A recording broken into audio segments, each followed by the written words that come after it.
everyone. Thank you very much. It's been a minute. I've been out for a while. I promise it wasn't planned this time. A lot has been happening, a lot has happened, and I wish I was out to re strategize, but that's not it. But I'm back and I hope for good this time around. So because a lot has been happening, I thought to talk through navigating uncertainties. I've had to do that recently at work because we were going through some change and there was a need to keep people motivated at work. And of course, I had to do what I love to do best. So the thing is, I'll talk, I mean, I'll let me start by asking this question by saying, have you ever felt stuck not because you failed, but because you had no clue what came next? Or you've done this job interview, you're waiting for results, or you're somewhere and everything is not just working according to your plans, you're feeling stuck. Do I leave where I am at the moment? Or things are just not going according to plan, or you feel you should have gone way ahead of this, or you're stuck in that organization. You feel, what if I move to this other one and it's the same? I mean, it's the same thing I'm going through here is happening there.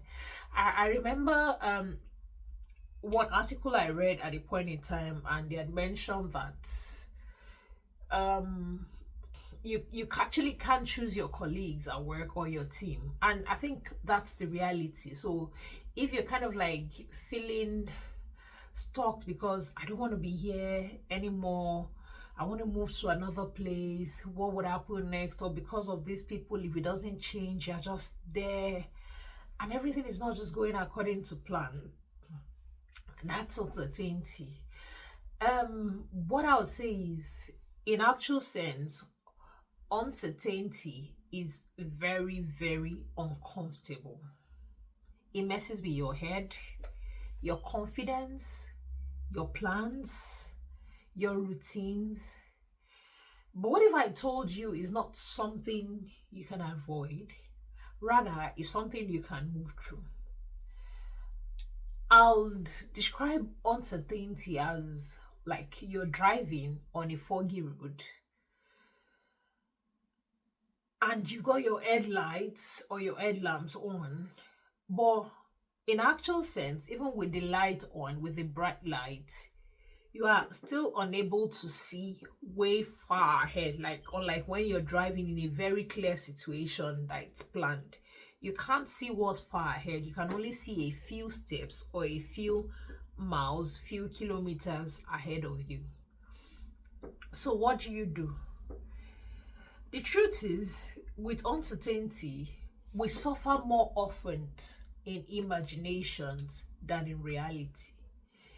Like I said earlier, if you were driving on a clear road, you would see way ahead, except it's at night or on a foggy road, is when you don't even see. So you're scared of what's going to happen next. So because you're not sure of what is happening in a few miles away, you get scared.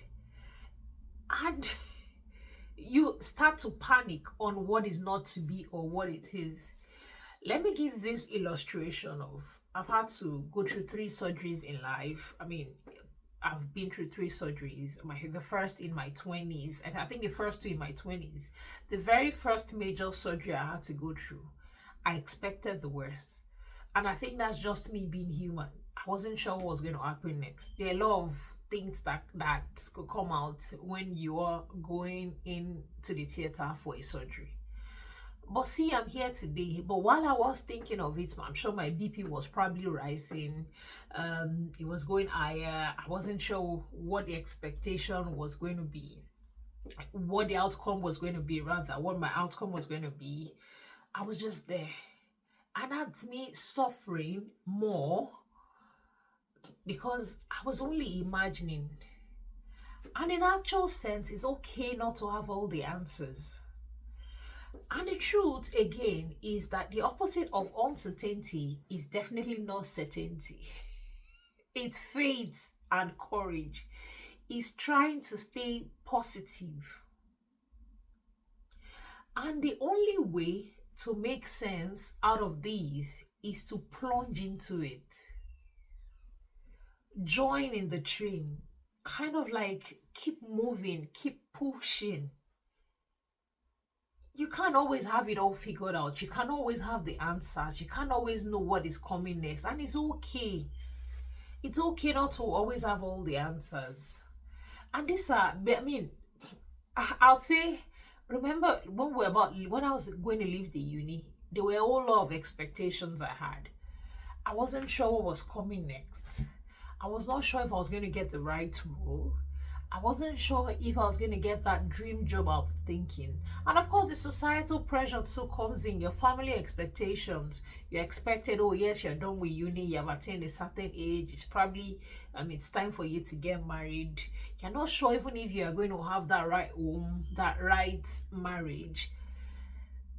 At that moment, you're suffering.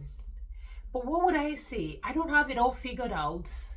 There are days I still just want to be in my shell because there's a lot going on. I'm not sure what's going to happen tomorrow.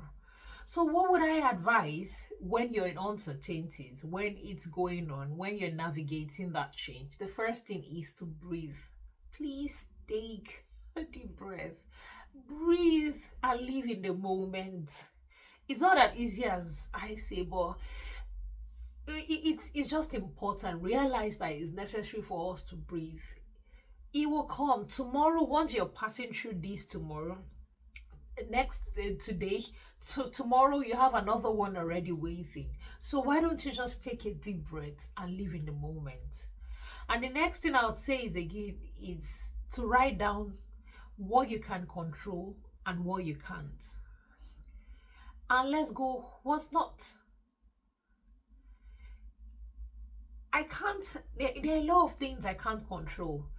If like, for instance, if I was going for a job interview and I'm desperately in need of a role, the best thing I can do is to prepare. The outcome of the interview, I can't control it. And from my experience, I'd say it he's not always the person that performed well. I think it's up to the hiring manager to determine if I think these skills aligns more, or if I feel this person tilts more towards the values, or this is the person I'm sure can actually fit into the team that I've grown. So what you can't control, let it go. And have with you what you can't control. That's the only thing. There are few things we can control, probably upskilling, taking books to read, joining trainings, volunteering volunteering to join some of our passions, or probably um do some other things you love to do. Like, probably I love to sing, dance. There are several communities like that you can actually want to join. It keeps you happy, and I'm sure most times it takes those moments of, oh, what's happening tomorrow, away, and because you kind of like find yourself doing what you like. And the third thing I would say is to take the small steps in the direction that feels right. I don't know what that direction is. You have that answer. But do take small steps in the direction that feels right. So, three things I've said: breathe, write down what you can control and what you cannot, and let go what's not. And take the small steps in the right direction. Every day comes with its own challenges. There's always that uncertainty every now and then. So we just have to learn to live through it. Be strong, and do not forget, I'd mentioned earlier that it's okay not to have all the answers. Just stay flexible and anchor what just stay flexible and stay what you can, manage what you can, try to find your way around things that you can't control, and let go of what you can't. So because it comes every day and it's it's never going to be the ending. So, and the truth is, another thing I've learned is clarity doesn't always come before and at the answers. Sometimes clarity comes much later. So thank you very much, everyone. I hope you find it easier to navigate uncertainty. Learn to breathe, live in the moment. And if you've enjoyed this, please do let me know. What are you navigating? What's that thing you're unsure of? It's not it's not worth stressing you out. So please do like, share, subscribe. Thank you very much. I hope to do another one soon. Bye.